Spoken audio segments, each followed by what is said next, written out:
Hi guys, this is Chaitanya. In this video, we are going to see about super mesh analysis. Coming to the introduction of super mesh analysis, let us assume that if we have a current source present in between two essential meshes, then for solving such a circuit to identify the unknowns, we are going to use the super mesh analysis. So we can say that a supermesh occurs when a current source is present between two essential meshes. This can be explained with the help of the circuit presented here. If you observe the circuit here, in this circuit we are having two meshes or two loops, whereas we are having one current source present between these two meshes. If such a scenario occurs, then we are going to use the super mesh analysis method in order to solve these kind of circuits. Now let us see the steps for solving super mesh problems. Our first step in solving the super mesh problem is identify the number of loops. Our step 2 is we need to mark the loop currents in such a way that all the loops will have the same current direction. Coming to the step 3, we need to give the sign notation for each element based on the loop current direction. Up to these steps, if we observe, we are going to follow the same steps for both mesh analysis as well as the super mesh analysis. But our step 4 is going to be changed. So if you observe the step 4, we are going to check for the current source in the circuit. If it is present, we are going to analyze it.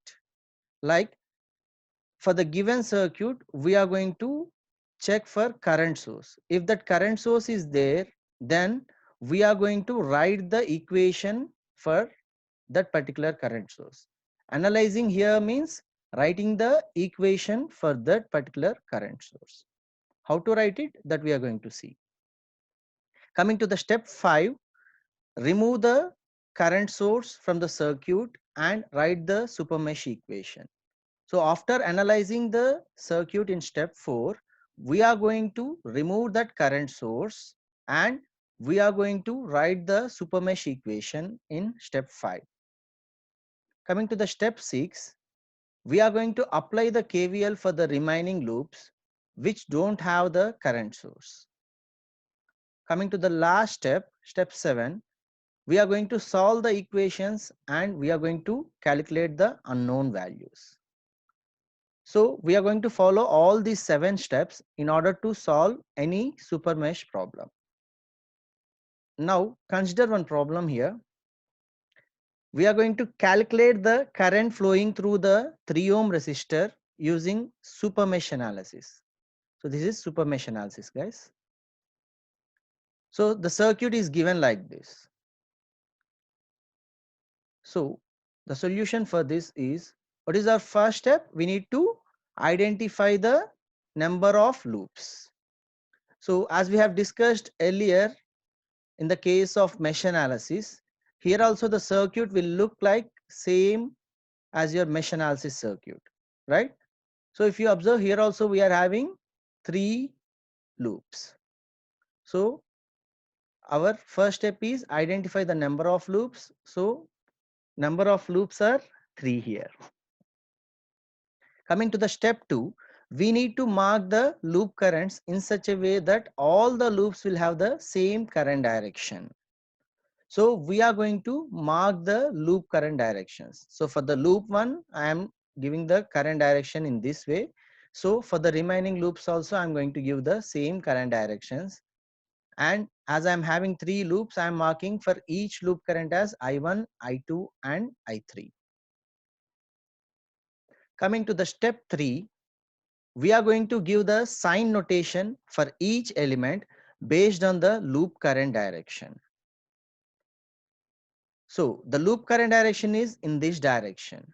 So sign notation, as we have discussed in the earlier video, that is nothing but whenever if the current is flowing through any element, the entering point we are going to call it as plus, and the leaving point we are going to call it as minus. So if you take the resistor 1 as example, the current is entering the resistor 1 here. So we are going to consider that point as plus and the leaving point as minus. Similarly, for the other resistors, if you give the current direction, it will be like this.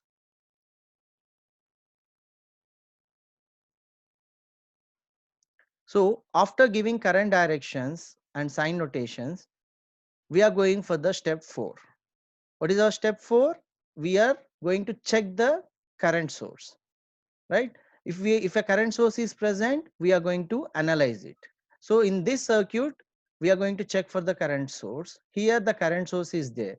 So as the current source is present in the circuit, what we need to do? We need to analyze that, right? How to analyze this? So in order to analyze this particular current source, I am drawing this current source separately along with the loop currents flowing through that current source. So if you observe this part, which is here, so I have drawn the current source separately, and the I1 is the first loop current which is flowing in this direction, whereas I2 is the second loop current which is flowing in this direction. Now, how to analyze it? Analyze means we need to write the equation. So in order to analyze it, what we are going to do is we are going to directly write the current source value, that is 5 equals to, and we are going to write which loop current is having the same direction of your current source. We are going to write that current as first and the remaining current as the next one. So our equation is going to be 5 equals to, if you observe, I2 is having the same direction as your current source. So 5 equals to I2 minus I1. Why minus? As I1 is flowing in the opposite direction of I2. So our equation is going to be I2 minus I1 equals to 5. Let us assume the other case, like if the current source direction is in the downward direction.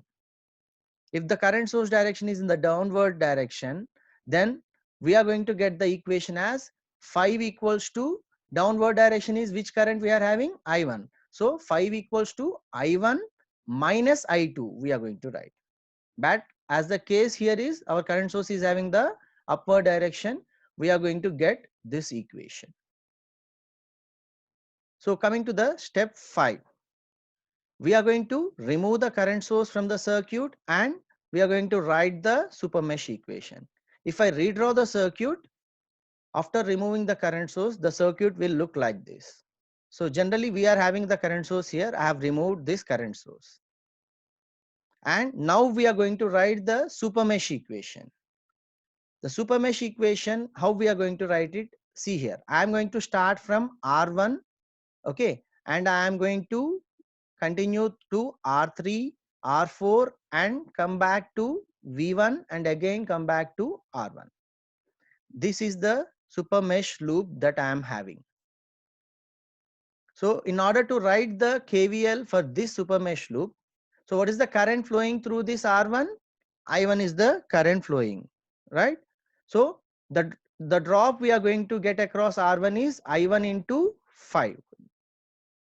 Whereas the current is flowing from positive to negative. It means potential drop. So minus 5 I1 we are going to get, as well as here minus 2 R3, sorry, 2 I2 we are going to get, and here we are going to get minus 6 into I2 minus I3 and minus to plus here. So potential rise. So plus 60.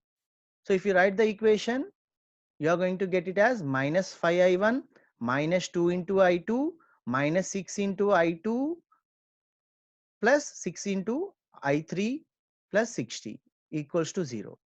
If you readjust these terms, we are going to get the second equation here. So coming to the step 6, we are going to apply the KVL for the remaining loops which don't have the current source value. So if you observe here, this is the only one loop we are having which does not have any current source. So we are going to apply the KVL for this loop also. So we are going to start from R5.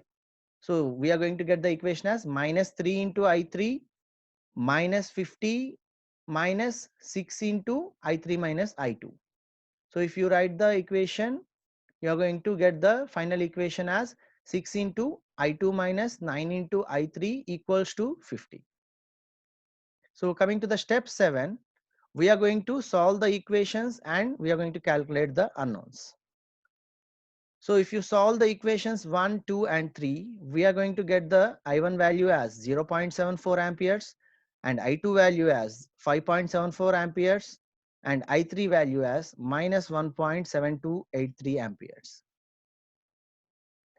We need to calculate the current through the 3 ohm resistor. So the current through the 3 ohm resistor is nothing but your I3. So therefore I3 value equals to minus 1.7283 amperes, where minus indicates that, like if we are having that 3 ohm resistor, right? So one terminal of the 3 ohm resistor is considered as A and the other terminal of the 3 ohm resistor is connected as B. If we are getting minus sign here, minus indicates that the current is flowing from B to A, whereas plus indicates that the current is flowing from A to B. So this is all about the super mesh analysis. Thank you.